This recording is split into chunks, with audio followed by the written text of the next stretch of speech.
I'm Rebecca, 34, and I never thought I'd be suing my own father for $1.8 million. This isn't a random number. It's exactly $250,000 I directly invested in the business, plus $1.55 million in below-market salaries, unpaid overtime, and the value of my contribution to growing the restaurant over the past 12 years. Last night, at his birthday celebration with our entire family gathered in the restaurant I helped finance, my father raised his $400 champagne flute. "A toast to the children who made me proud," he said, looking directly at my siblings Michael and Claire. Not at me. Never at me. The entire restaurant fell silent as he deliberately ignored me, even though I was sitting right across from him. I didn't scream. I didn't cry. I didn't make a scene. I simply raised my own glass and said in a clear, steady voice, "And a toast to the father who will receive a letter from my lawyer tomorrow." The silence that followed was deafening. I placed my glass on the table, picked up my purse, and walked out without looking back. This morning at 9:17, he received the summons. At 9:18, my phone started ringing incessantly, but I'm tired of answering calls that only remind me how dispensable I am until they need me again. Where are you watching from today? Drop your location in the comments below and hit that like and subscribe button if you've ever felt betrayed by family. This is just the beginning of my story. I've always been the responsible daughter. While Claire traveled through Europe, finding herself, and Michael dropped out of one college after another, I was there managing the accounts, taking extra shifts, practically running the family restaurant since I was 22. When Dad had his first heart attack 8 years ago, I was the one he called. Not Michael, who lived just 10 minutes from the hospital, not Claire, who was home that week. I drove 5 hours in the middle of the night to be with him. I spent 3 months rearranging my life to take care of him and the restaurant. "Rebecca, you're my rock," he'd say. "What would I do without you?" What would he do? Apparently transfer 70% of the restaurant shares to my siblings and leave me with just 10%, while keeping 20% for himself. This I only discovered last week after 12 years of building that business. The pattern was always the same. Michael needed money for his latest venture? Dad provided. Claire wanted a downtown apartment? Dad signed the check. But when I asked for a raise after doubling our annual revenue? "Business is tight, Becca. Be patient." An elderly customer who'd been coming to our restaurant for years once told me, "Your family doesn't deserve you, dear." At the time, I smiled politely. Now I realize she was right all along. Why did I put up with it for so long? At first, it was youth and insecurity I wanted to prove my worth. Later, it was the constant promise of future recognition. "When the restaurant is stable," Dad would say. "When we expand," he'd promise. There was always a new milestone to reach before I could receive what I deserved. And I, determined to never be like my irresponsible siblings, kept believing. Every year, Dad would hold a family meeting where we'd discuss the future of the business. Every year, I'd bring up formalizing my role and ownership stake. Every year, he'd say, "Of course, Becca, it's coming. Just need to finalize some details with the accountant." I'd send follow-up emails that went unanswered. I'd draft proposals that were misplaced, but the restaurant needed me, and walking away from my investment and years of work seemed unthinkable. Even knowing I'd never be the favorite, I kept trying. I came in early and left late every day. I memorized every regular customer's name. I created seasonal menus that drew rave reviews. I negotiated supplier contracts that saved the company over $50,000 annually. Over the years, I began keeping copies of important emails, contracts I negotiated, photos of events I organized, receipts of personal expenses for the business not out of distrust, but out of organization. It was a habit I developed to track the restaurant's growth, our memory album, as I called it. I never imagined it would one day be my only protection. I tell you all this not for sympathy, but so you understand. I tried everything. For years. I was the daughter any father would dream of having. And still, it was never enough. About 2 months ago, a customer I hadn't seen in a while came in for dinner. Mrs. Patel, a retired business professor who'd been dining with us since we opened. "Rebecca, you look tired," she said, patting my hand. "Still running this place single-handedly?" I gave my standard cheerful response. "Just doing my part for the family." Mrs. Patel's eyes narrowed. "And what exactly is your part, dear? Owner? Partner? Or just the reliable daughter they don't have to pay properly?" Her bluntness startled me. Nobody had ever been so direct about my position. "I'm the general manager," I replied carefully. "And your siblings? What are their titles?" "Michael is our expansion director and Claire handles creative development." Mrs. Patel nodded slowly. "I see. And who makes the actual decisions? Who handles the finances, the staffing, the day-to-day operations?" I hesitated. "Well, I do." "For how much ownership?" The question hung in the air. I'd never actually discussed my ownership percentage with anyone outside the family. We're still finalizing some details, I said vaguely. Mrs. Patel reached into her purse and handed me a business card. My son-in-law is a business attorney specializing in family enterprises. Call him, just for a consultation. You've built something valuable here, Rebecca. Make sure you're protected. I tucked the card away, thanking her politely but with no real intention of using it. Family businesses were complicated. Everyone knew that.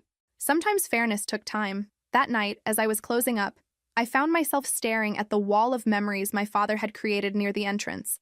Photos of the restaurant's milestones, the grand opening, our first food critic review, the expansion celebration, the feature in Local Eats magazine. I was in the background of every photo, always present, always working, never centered.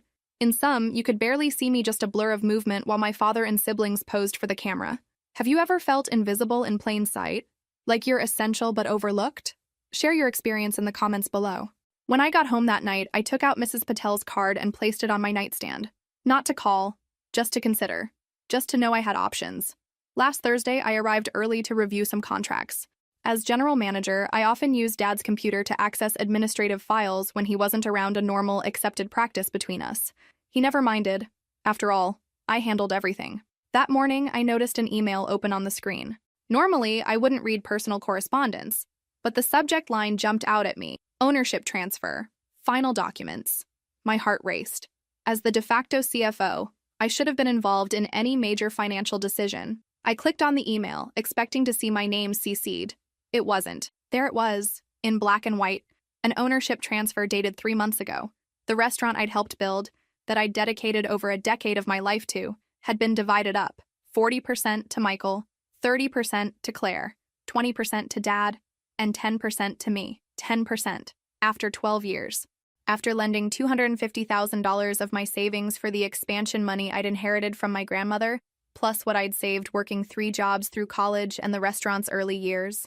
After turning down 2 job offers with much higher salaries because the family needs you, Becca. I remember sitting in Dad's chair, my hands shaking so badly I could barely hold the mouse. The email was part of a longer thread, and as I scrolled down, I could see the entire conversation between Dad and my siblings, discussing when they'd tell me. She'll eventually understand, Dad wrote. Rebecca's always been reasonable. Besides, she doesn't have alternatives, she needs the job, and has invested too much time here to leave. It was true.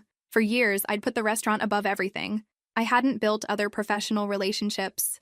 I hadn't developed transferable skills. I'd bet everything on the implicit promise that I'd be properly rewarded. She always said family was important, not money, Claire wrote. She won't mind a few percentage points. Michael was the most direct. She already gets a salary. We don't need to split the business equally. She'll always be here anyway. Reasonable. This word haunted me for the rest of the day as I smiled at customers, instructed staff, and pretended my world hadn't just crumbled. My phone buzzed with a text from Dad. Working late tonight? It was our code for handle the closing. I'd done it hundreds of times before. I typed back no problem automatically, then paused, staring at those 2 words. No problem. That had been my response to everything for years. Need me to cover Claire's shift? No problem. Michael made a costly mistake? No problem.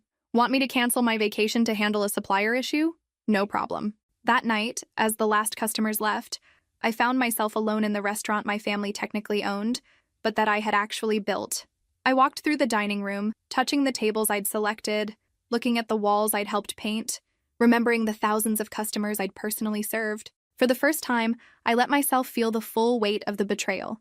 Not just the unfair distribution of shares, but the years of taking my dedication for granted, the casual dismissal of my contributions, the absolute certainty they had that I would accept whatever scraps they offered because I had nowhere else to go.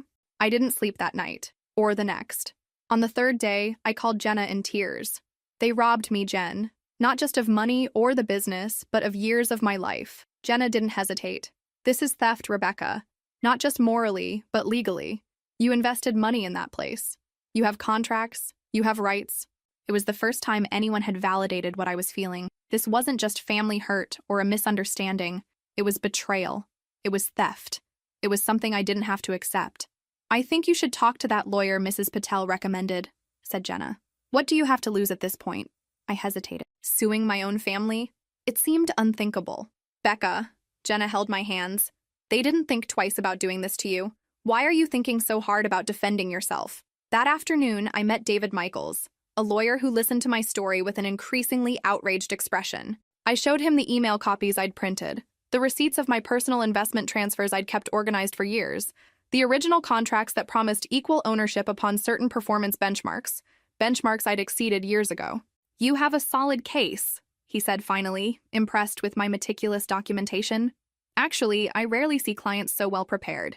You have enough evidence to establish there was an implied promise of equal ownership, significant capital investment, and extraordinary contribution to business growth. If you want to move forward, I'm willing to represent you." "How long would it take?" I asked, worried about a prolonged legal battle. "Building the full case will take time," he said honestly. "But with this documentation, I can have an initial summons ready in a week. Most of these cases never make it to trial. Families usually prefer to settle quietly to avoid negative publicity, especially in a public-facing business like a restaurant." I felt a weight lifting from my shoulders. For the first time in years, I wasn't fighting alone. The next day, I returned to work as if nothing had changed. Dad greeted me with his usual distracted nod. Michael was late, as always. Claire was excitedly telling everyone about her latest brilliant marketing idea, which I'd actually suggested months ago, and had been dismissed. I smiled and nodded and played my part. But something had shifted inside me. I was no longer the dutiful daughter desperate for approval. I was gathering evidence, building my case, and planning my exit. During my lunch break, I met with David again to go over additional details. "What exactly are you seeking?" he asked. "Equal ownership? Financial compensation? Both?" I took a deep breath. "I want fair recognition of my contribution, both financial and professional. That means equal ownership at minimum, back pay for the salary discrepancy, and formal acknowledgement of my $250,000 investment." David nodded, taking notes. "And if they refuse to settle? Then we go to court," I said, surprising myself with my resolve. "I've spent 12 years being reasonable. Look where that got me." I continued working at the restaurant for another 3 weeks while planning my next move. They were the longest weeks of my life. Every good morning to my father felt like a lie. Every interaction with my siblings was an act. I began noticing things I'd previously ignored. How Claire took credit for ideas that were mine.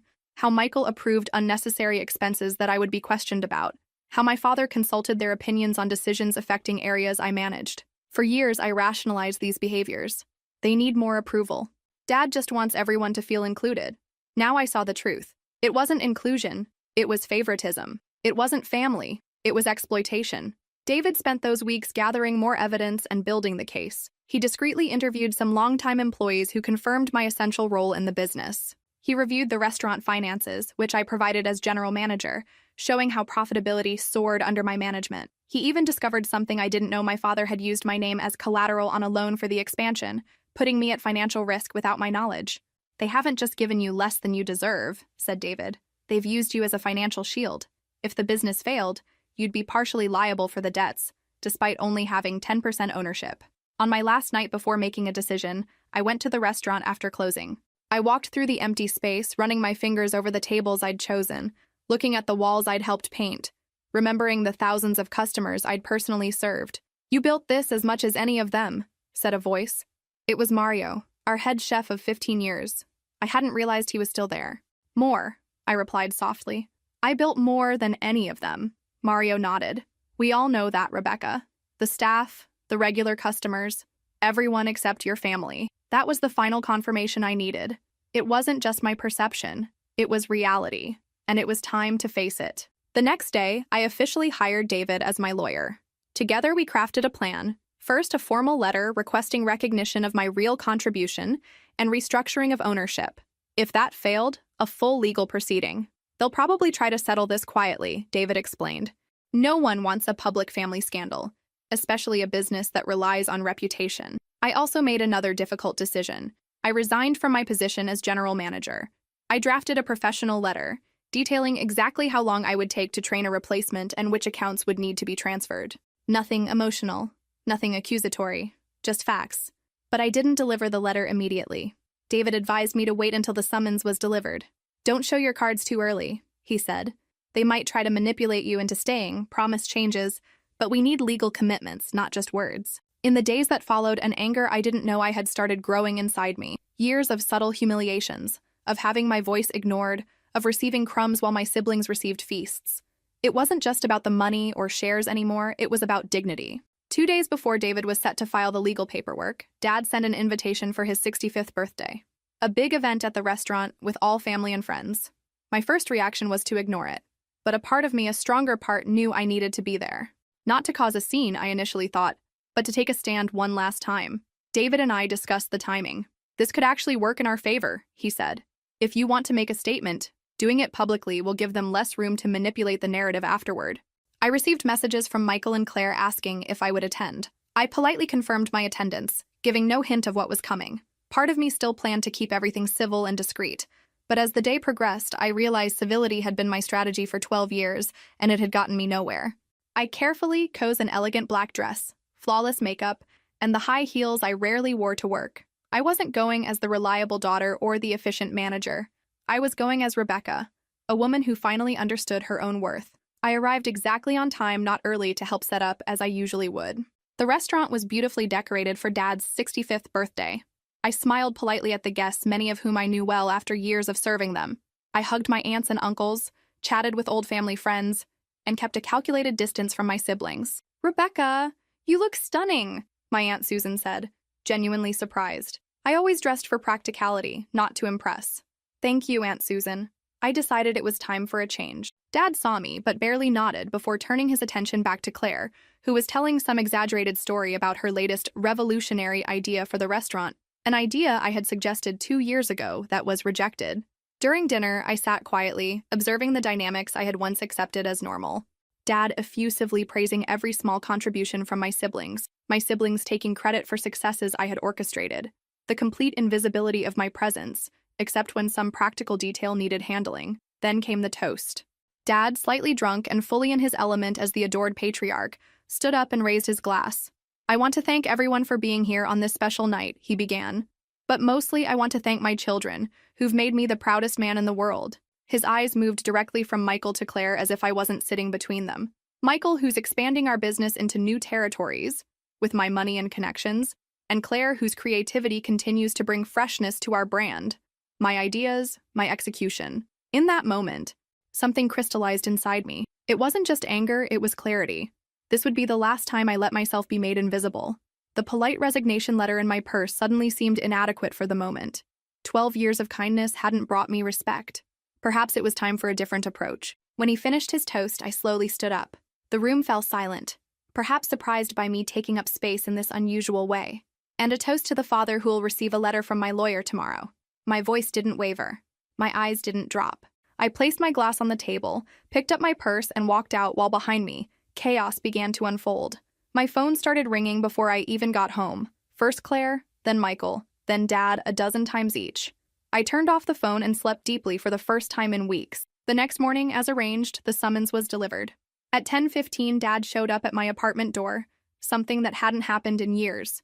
"What the hell is this, Rebecca?" he demanded, waving the papers. "Is this some kind of joke?" "No, Dad, it's business. Exactly as you taught me." He entered uninvited, his face red with anger. "After everything I've done for you? This is how you thank me?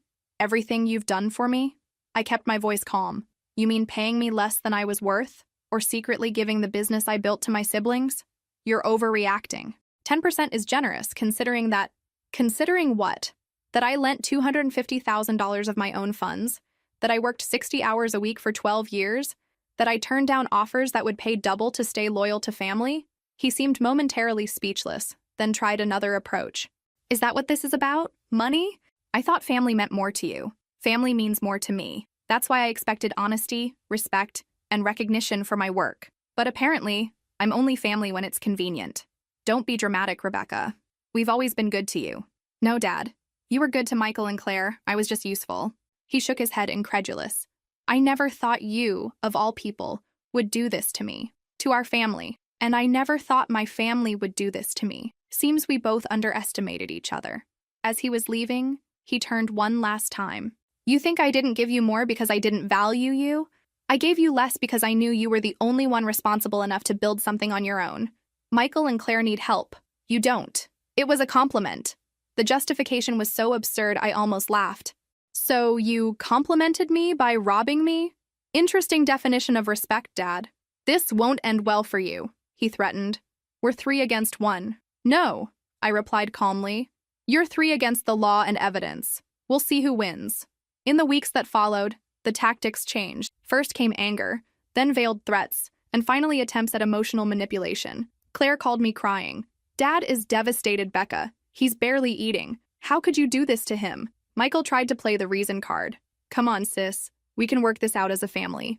We don't need lawyers. Just tell us what you want. Dad even tried to bring me back, offering 25% ownership and a co-owner title, still less than I deserved, but much more than the original 10%. I see how valuable you are now, he said, his voice artificially gentle. Maybe I was a bit careless in how I expressed that. Before, I would have accepted. I would have been grateful for any recognition, any scrap of appreciation, but that Rebecca no longer existed. Thank you for the offer, I replied politely, but my lawyer has advised me not to discuss the case directly. He's available to negotiate on my behalf. Lawyers? What for? We're family. Yes, we are. And that's why I expected you to treat me fairly without having to resort to this. But here we are.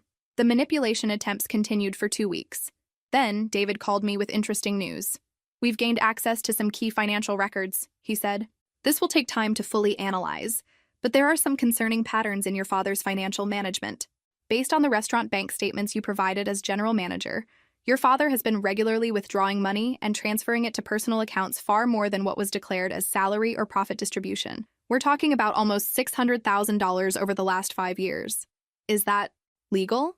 It's a gray area if he's the sole proprietor, but once he turned the company into a partnership, even while maintaining majority control, these transactions become highly questionable without other partners' approval, especially considering you invested substantial personal capital.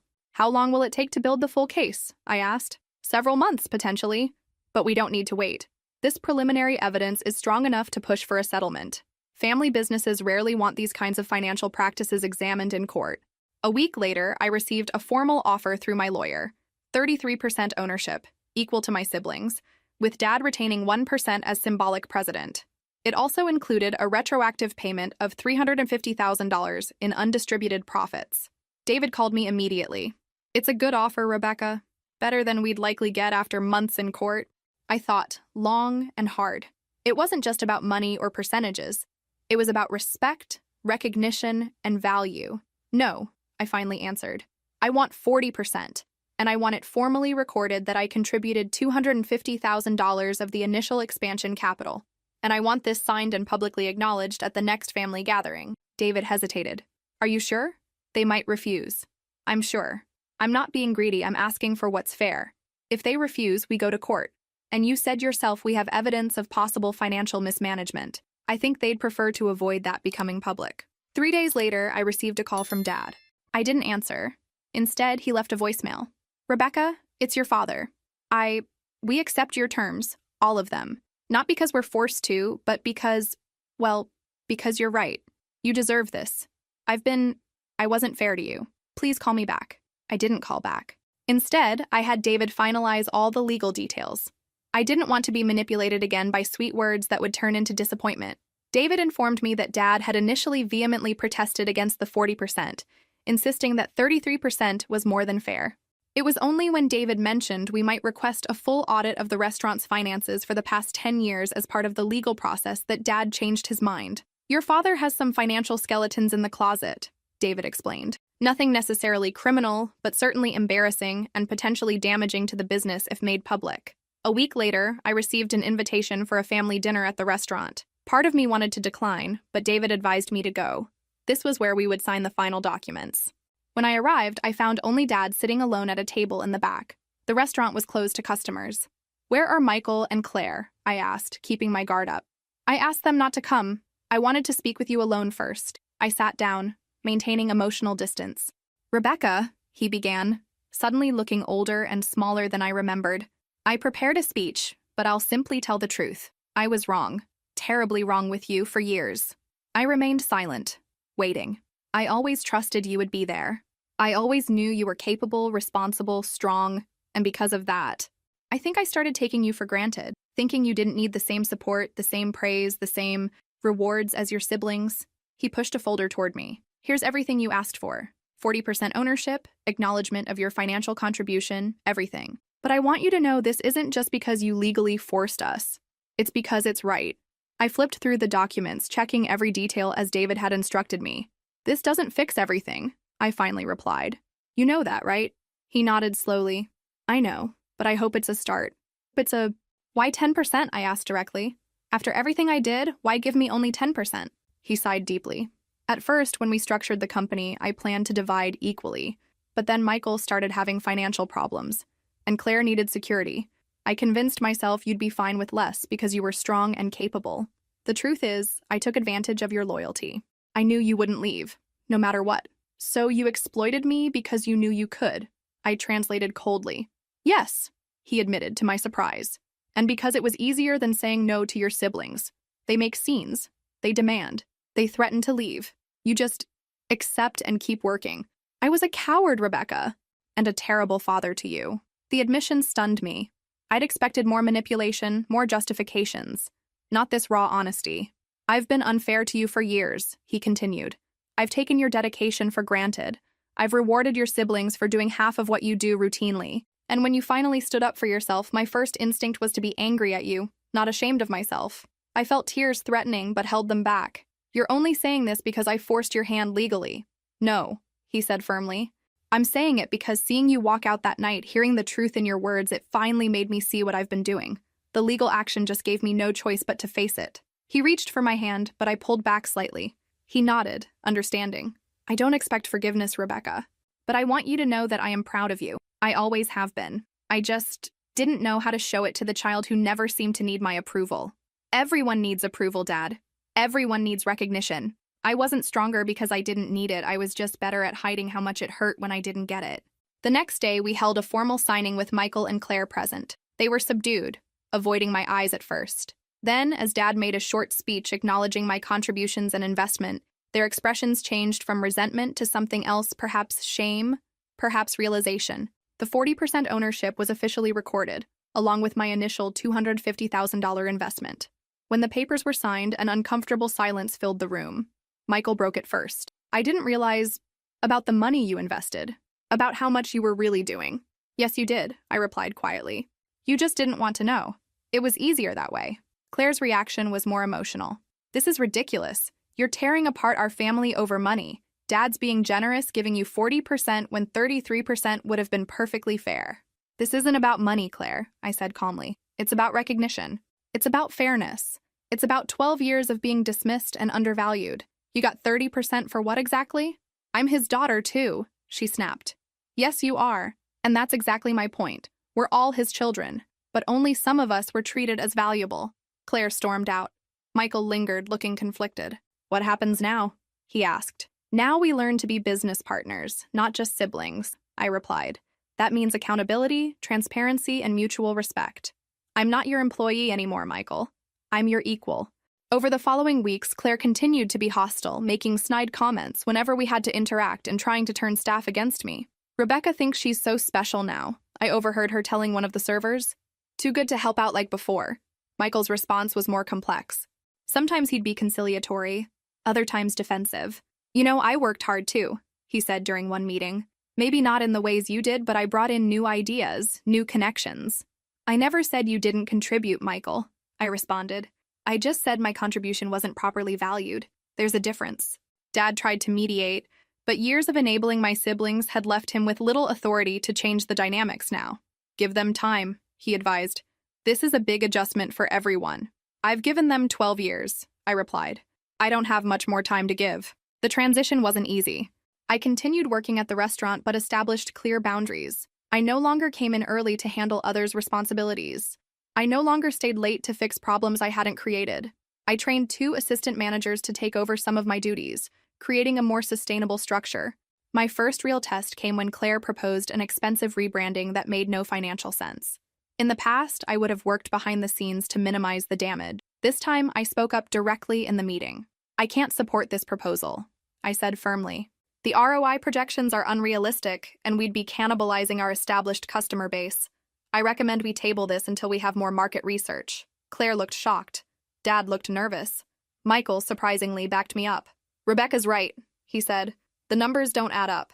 Let's revisit this later. That night, Claire cornered me in my office. What was that about? You made me look stupid in front of everyone. No, Claire, I gave my professional opinion on a business proposal. That's what partners do. You've changed, she accused. You're not the same since this whole lawsuit thing. You're right, I agreed. I've changed. I'm not going to pretend bad ideas are good anymore just to spare feelings. That doesn't help anyone, not the business, not you, not me. 6 months have passed since that night at the restaurant. Much has changed. I now work as a restaurant consultant, using my experience to help other family businesses thrive and establish fair structures from the start. I still hold my 40% in the family restaurant, but I rarely show up there. I've hired a representative to attend board meetings on my behalf and protect my interests. The transition wasn't easy. Michael and Claire initially accused me of destroying the family and tried to turn the staff against me. But when the details of the finances came to light, including how much money I had actually invested and how my father had manipulated the numbers for years, the resistance faded. Truth has an undeniable power. My relationship with my family is different. Not broken, but transformed. I've established clear boundaries. I no longer answer 3 a.m. calls about problems they could solve themselves. I no longer accept being everyone's solution while receiving crumbs of recognition. Dad calls me once a week now. Our conversations are sometimes awkward, but honest. He's learning to see me as I really am, not just as the reliable daughter who will always be there regardless of how she's treated. Michael and Claire are still adjusting to the new dynamics. It's strange for them not to have unlimited access to my time, energy, and solutions anymore. But slowly, they're learning to respect me as an equal. Last week, I received an email that made me smile. It was from Mrs. Patel, the customer who had given me her son-in-law's card months ago. "I saw your name change on the company documentation," she wrote. "Finally got the recognition you deserved. I'm proud of you. The biggest lesson I've learned, your worth isn't determined by how your family sees you. And true love, whether familial or not, never asks you to diminish yourself so others can shine." For all of you watching who have ever felt invisible, exploited, or undervalued by the people who should value you, most know this. Setting boundaries isn't selfish.